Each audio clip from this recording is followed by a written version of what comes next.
All right, Best Kept Secret Friday night. I'm feeling like fresh and just started because the festival season, personally for me, just started. What about you guys? Yeah, pretty much the same. We've done one so far. All but one, yeah. At Primavera, right? That's it. Last week. Yeah. Could you tell me a little bit about that gig? Because it was something completely different with the set.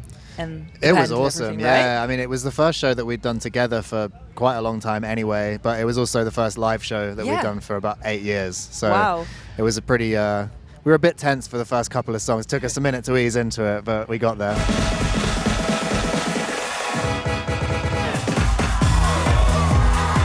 Yeah, we sort of entered this phase of our career now where we've got multiple types of show that we can do. When we first started out, we were just a live band. We would turn up to, whether it was a nightclub or a stage with drums and guitars, whatever. And then we realized we should probably learn to DJ because we were turning up to nightclubs and there was no space for our stuff. And we would have to use the decks. It followed as an urge, so to say, right?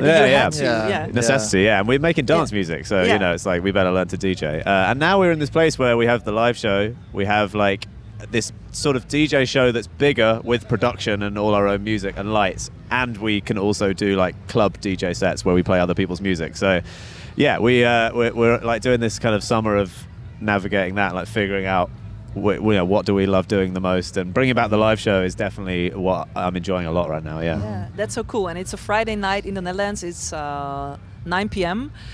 What kind of set are we getting tonight? How are you guys feeling? Bangers. Bangers. Bangers. Certified bangers. Yeah, no, tonight's as Guy was saying, it's kind of the hybrid show between the two. So there's elements of live, like Guy still does play some sample pads and things like that, and I will just DJ.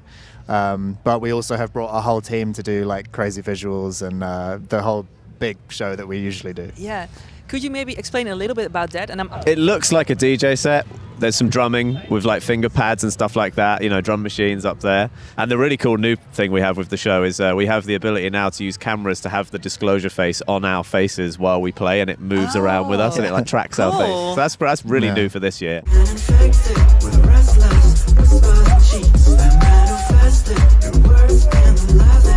We always wanted to do that, but the technology just wasn't there. It's a new let's talk about music, of course, because She's Gone, Dance On. Congratulations on the summer hit of 2024. It's been out for a week. Yeah, but I think this is going to be the summer hit. It has to be. Like when we play it on radio, people go crazy. And there's a lot of interesting stuff about this track because you started with it in 2017, right? Yeah. Start messing around.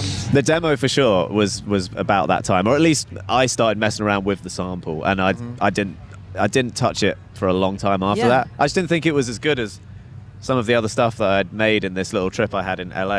I think I played it to you maybe, and it wasn't much of a reaction. We all liked it. It didn't really fit with what we were releasing at that time. So we just kind of thought, well, we'll put it in the back burner, and at some point we'll want it, and now we want it. So we were still finding our feet with the whole sampling thing, because before that we'd only ever really written from music from the ground up. We were sort of going backwards. A lot of people start out by doing that and then maybe progress the other way. We were going backwards, so I think it was a good first attempt, but I think as a producer I needed to learn a lot more about how to do it and how to really effectively chop and change like an old 70s disco track like that into something fresh, and it wasn't until last year where we revisited it that it really came to life, and the whole team and Howard were like, this now bangs. So take me with you. That was like 1 year ago together. You were like scrolling and browsing through some folders and like maybe that thing. But it was when we were finishing Alchemy and I had an extra day at Jimmy's after, and I went through that folder and it popped up along with like two others, and I just sort of tried out some new stuff with them, mostly just sped it up.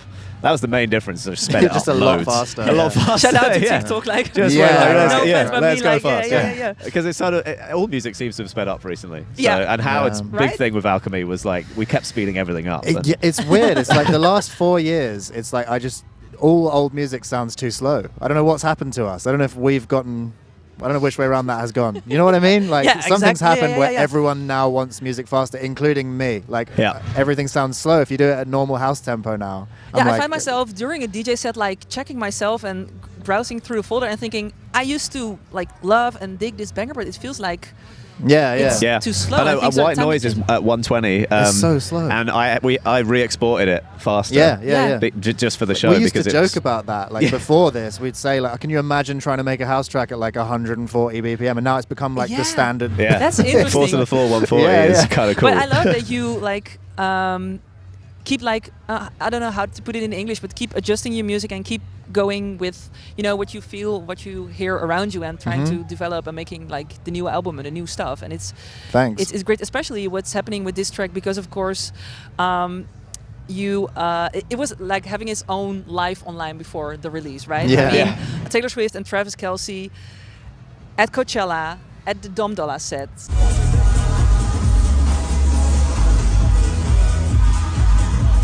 You've seen the videos, of course, right?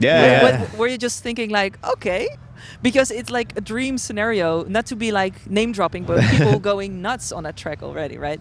It's a great situation when you know you're ready to release it, but we were not ready because of the sample clearance. So it was building steam and gaining momentum, and we were sitting there just thinking like, oh man, is it going to miss its moment? Like, is it going to be too late? We felt so bad because so many fans online were like, oh my God, please, can you stop teasing us and hurry up and release it? Because that's what they think, no, right? We couldn't, They think we're like doing it on purpose. And to some extent we were for the first like 3 or 4 months, sure. But then it gets to like month 7, you're like, I'm really ready to put this out now. But it's those things are complicated. If you're not in the music industry, it might not make sense. But, there's a lot of, it's just really about being fair. The original sample is taken from a track called Dance On by Ennio Morricone, Italian film music composer, legend. And, he's passed away. So you're dealing with his estate and his family. And so, these things just take time. And a lot of explaining and dialogue. And it was a slow process this time, So when you got like the checks and the agreements, you were like, oh, let's put it out. Yeah, exactly. Yeah. We were so ready. We had artwork. We had like all this stuff ready to go. Waiting for a month. And let's talk a little bit about Alchemy, the new record, because it's a personal one made in time of a heartbreak. I heard, also made of a brotherly love between the two of you. How did the making of this record impact your relationship as brothers? Because it definitely helped develop it for sure. Like we worked together in a way that we haven't really done before, which was I went off and wrote a lot of the demos on my own or with my 2 friends Max and Donnie, and then I brought those ideas to Guy. And he did the same. Like Guy started some ideas and kind of developed them more than we usually would have, and then we came together towards the end of the process. So it was a totally new like writing style for us, and it definitely gave it a different sound to what we'd done before, which is always what we're trying to do. Like we try and develop and move on and not do the same thing over and over again. It was exactly what you said. I was trying to write music or demos based off of the idea of like, does this fit around where Howard's at? It was the most sort of writing with real life in mind that I've done in my life, because we usually just write in third person, about concepts and stories. And from my side, which is just more the beats side, I mean, these things just come into my head and I'll just put them down. This was a lot more channeling of like, does this feel right to go alongside Howard's song Looking for Love, or whichever one it was. And we filtered it down until it was like a nice balance on the record. It's definitely the album that we've made most selfishly. It wasn't for the fans at all. Not for the fans at all. It was definitely more of a diary entry. And I mean, we didn't even tour it. We did no shows after it came out. We did one release show in London. So it was, it was very much our moment. And we needed that moment because we toured our asses off the year before. We did like 150 shows or something. So it wasn't like, here's another album, let's go again. It was like, this just came out of us, so we got to just get it out there now, and we're still taking this break. So this year we're back and we're doing some more shows. Yeah, because that was what I'm trying to say. So now we're back here at festival season, Friday night at Best Kept Secret. On top of your mind, if it's a Friday night, just before we go, of course, to the gig and listen to the Disclosure set, what is a banger that comes to your mind right now? If we would be like, at a house party of someone else, and you get the aux cable. Flight FM by Joy Orbison. Yeah. Okay, cool.